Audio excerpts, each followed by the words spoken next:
Hello everybody. Hello and welcome to TMI Live number 31. Just another day at the office. I'm really lopsided here. I'll see if I can fix that quickly. Pardon me. That's a bit better. There we go.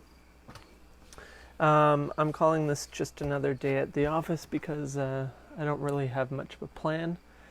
I'm just doing my usual Tuesday night inventory thing. It's 9 o'clock Eastern. I'm here. I have books to inventory. And so that's what I'm doing. I'm still on the McLuhan shelves. I'm into a bunch of books of Eric McLuhan's. This one's kind of funny because I have no idea, because it's in Japanese. So I don't know much about it except that it features an interview with Dad, with Eric McLuhan. And there's a picture in the front there looking out the window, which is just behind there. So it was done here in about 2007. Other than that, it's in Japanese, so I have no idea. But we have 2 copies.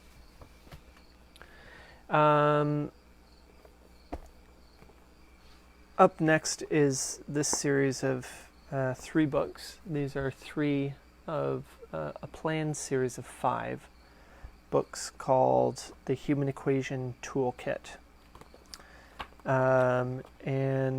The first book is The Constant in Human Development and Culture from Pre-Literacy to Post-Literacy.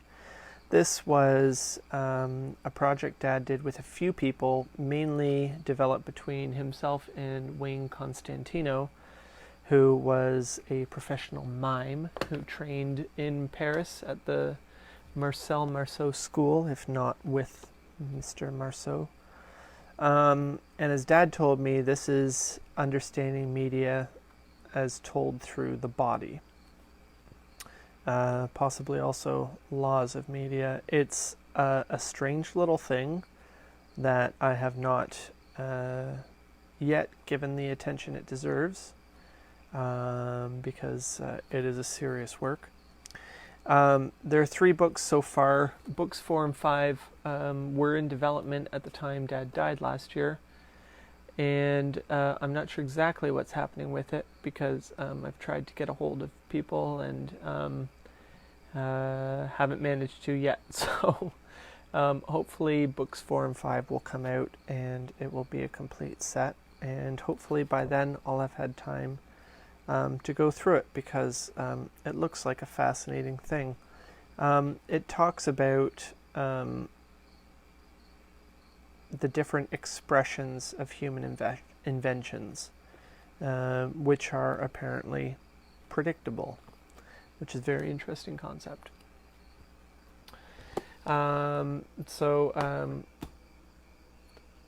Since I've gone over the last couple weeks, I'll probably cut this one a little short, but since I haven't also done it in quite a while, I'll just take you along with a day in the life of the inventory of a library like this, at least how I conduct it. So what I do is I've got this spreadsheet that I've developed, and I've named all the bookshelves, the cases in the shelves, and I have a diagram. I don't know if I've ever shown you my diagram. This is the office diagram that I drew when I first inventoried Marshall McLuhan's library back in 2009, 10, 11. And I'm keeping to that just for the sake of consistency with the 2 different inventories. So right now I'm on case 6, number A, which is the topmost. So I mark 6A. The Human Equation. Book 1. A constant in culture from pre-literacy to post-literacy. after the title I put the author, which in this case is Eric McLuhan, and Wayne.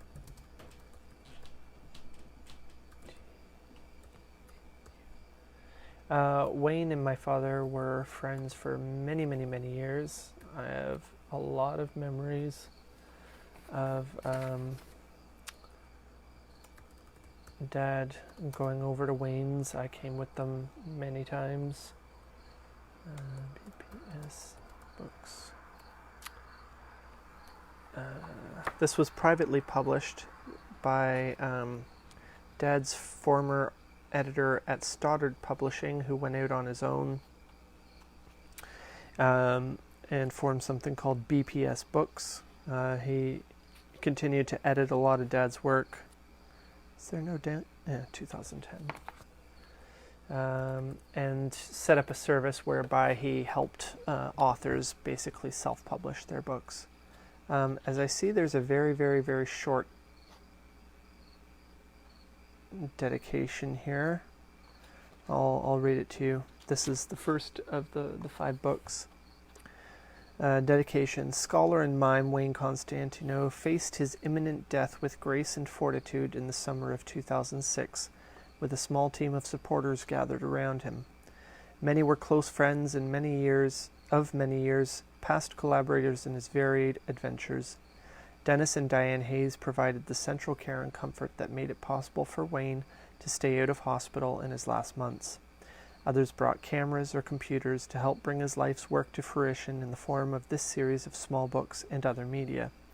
Others gave of their time and skills. This task, which remained only partly finished at his death, is now finding expression through this creation of the Human Equation Toolkit. This work represents, I feel, an important development of the living legacy of media studies left by my father, Marshall McLuhan. I'm proud to have been able to complete the writing of this book and the rest of the series. Eric McLuhan, Prince Edward County, 2010. Pretty cool. Starts with a pair of quotes. When the evolutionary process shifts from biology to software technology, the body becomes the old hardware environment. The human body is now a probe, a lab for experiments. Marshall McLuhan. The aspects of things that are most important for us are hidden in plain sight because of their simplicity and familiarity. Ludwig Wittgenstein. And yeah, this is written for I don't know. A lot of people possibly overlook this book because it's written in a very strange style that seems to be written for a 2-year-old. And whatever, that was their decision, but maybe it also makes it hard to approach. In any case, book 1, 2, 3. And here's a copy of the Antigonish review. It's charred on the bottom and also warped. And that's because my parents, Eric and Sabina, had a house fire back in 1999, and a lot was lost, but a lot was saved. And so there are books here and there that are a little charred and many that are a little warped because they went through a process of reclamation. Anyway, let's do this book and then I'll leave you for the night. The Antigonish review, number 106.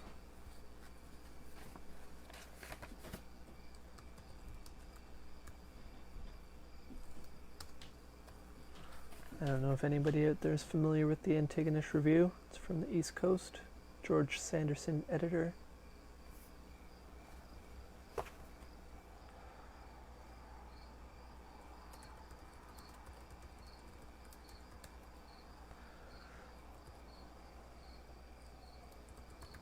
I'm putting down the condition as burnt. Summer 1996.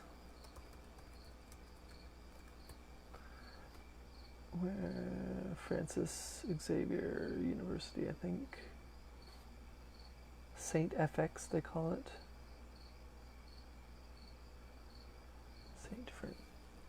Sir Francis Xavier.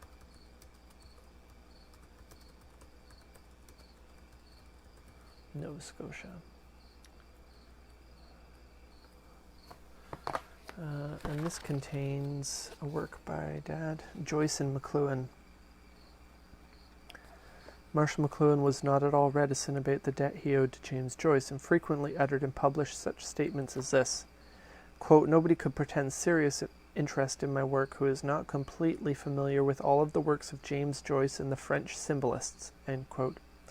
He intended such statements to be taken quite literally, and truly, a full appreciation of McLuhan's work is impossible without the sort of perceptual training that such familiarity instills. And that is the key to that statement right there. Anyway, I'll cut this short for tonight. I did want to say a special thank you to the almost 830 people who are members of the McLuhan Institute's Facebook page, less than half of whom are actual friends of mine. So these are people I don't know, or at least am not friends with on Facebook. And thank you for being here and supporting what I'm doing with the Institute. I appreciate it very much. So look me up on Instagram and Twitter as well if you care to. Catch the previous 30 episodes on the YouTube channel, as well as other goodies there. Thanks for being here. Good night.